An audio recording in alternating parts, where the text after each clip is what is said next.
Hello, I'm Janna. And I'm Traci Wynn. And welcome to Jazzy Cooking. So this evening we will be taking you through a musical and culinary journey through the 40s. We decided to do a time period.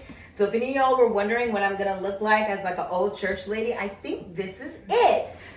So, an old 40s church lady. I feel like I look like a church lady in this outfit. Don't you think so? Oh. Have a little spin.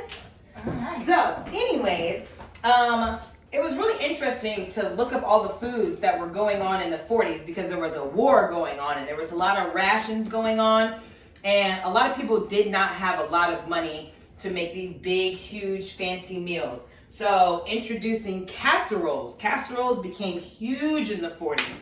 And one thing that is in most every casserole is some form of Campbell's soup. In most every kitchen, too. Exactly, in any kitchen. You know, not only was it just for soups, but these were highly used in casseroles. I still use cream of chicken, cream of broccoli. I still use these with a lot of recipes.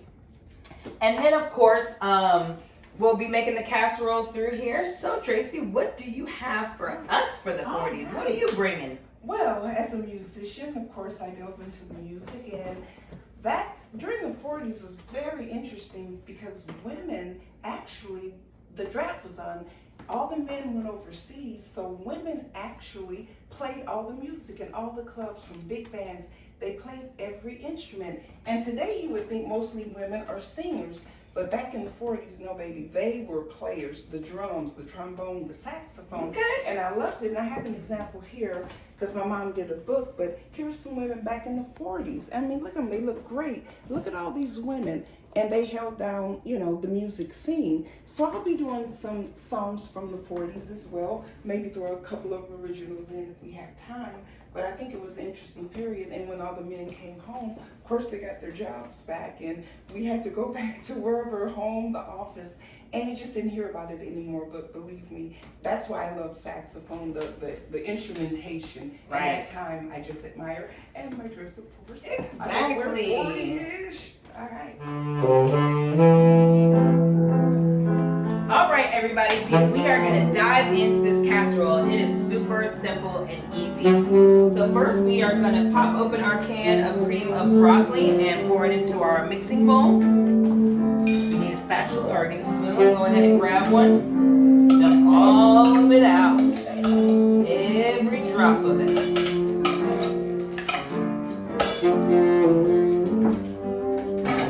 And then we are going to pour 1/3 cup of milk in here. And then this is 1.5 cups of cheese. And dump all that in there. And just give this a quick mix, make sure everything is evenly distributed in there. Now, one thing that I will say is I am a vegetable girl. I love to get my vegetables. That's how you stay strong and healthy.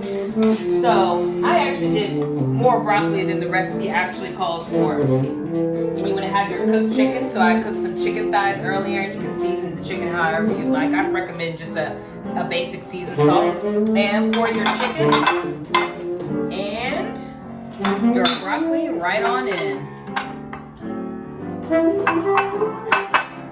And then, once you got everything mixed in and your broccoli and your chicken, just go ahead and pour this mixture right on in.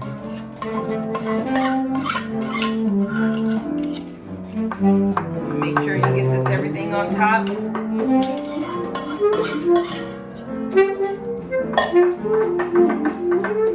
And as this cooks, everything, the cheese, the sauce will kind of all bubble and melt down. And this is a good meal for about 3 or 4. It's funny, a lot of the reviews that I saw for this video said they doubled the recipe because it was so good that everybody ate all of it. And so last but not least, we are going to take our breadcrumbs. And you can grab a seasoned breadcrumb, whichever breadcrumbs you like. Even if you don't have breadcrumbs, you could probably grab some croutons and crunch those up over there. And I'm just going to lightly sprinkle these over. But you're going to want to put about 2 tablespoons of breadcrumbs and distribute them evenly. You want to get this nice and golden brown at the top. And then, last but not least, we are going to take some melted butter. And this is about 2 tablespoons of melted butter. And just drizzle this on top. Butter makes everything better. And see how quick and easy that was? It took us about 3 or 4 minutes to go ahead and knock all this out. So our oven is ready for 450 degrees. We're going to pop this in the oven and leave it in there for 15 minutes.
Sinatra. That is my dog, Frank Sinatra. All right, man, that was quick. It really was. And that's the thing that was like so interesting about this. You know, women had to be quick. But one thing that I noticed a lot about food in the 40s, and I think this is like, it had to be the house party era. Because that's when you see a lot of these appetizers come out. Deviled eggs came out in the 40s, and everybody still to this day, 80 years later, will tear up some deviled eggs. It's funny, I saw this story and it said, when I scramble eggs, I can only eat 2, but if there's deviled eggs, I can eat 40. Right, exactly. So, and that's true. I can eat 40 deviled eggs easily. Pigs in a blanket with something, you know, the little meatball appetizers. Yeah. So they had all these party appetizers that came out in the 40s, and I really think that that was when, you know, women started to like entertain at the households and have their parties and different things like that. And also in the 40s is when bebop came out. Charlie Parker, John Coltrane, that type of music. And, you know, because prior to that, the music was a lot slower, I guess more ballady. You didn't have high energy, you know, things like ornithology.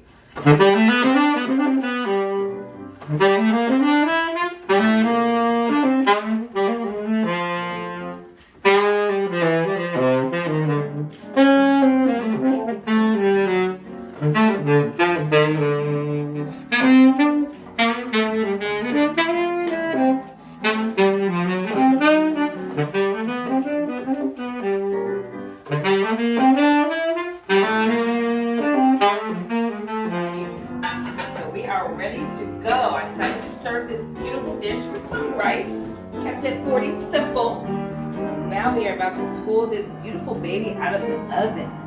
Ooh, I can't wait. I can't wait. Oh my God. Ooh, just the smell coming from it. Baby. See the bubbling? Makes me want to play. Yes.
Man, this looks amazing, Miss Traci. I am so glad that you get to share this with me. I think that we should toast to another wonderful episode. To the 40s. To the 40s. We won World War II, and that's what's most important. And we love hats. Exactly. And the French, they helped us during World War II, so I got some French rosé here. It's called Chalkboard. And it's very definitely tasty, very fruit forward, a lot of peach, a lot of grapefruit, a lot of apple. But I am ready to dig in. We are both hungry. Good background music playing too from that time period. Bill Wilson's doing Perdido. So that was a perfect tune and time for today. This is so good. It is so, so good. Okay. So guys, do not forget to like, subscribe, notification button. I am Janna Can Cook on Instagram.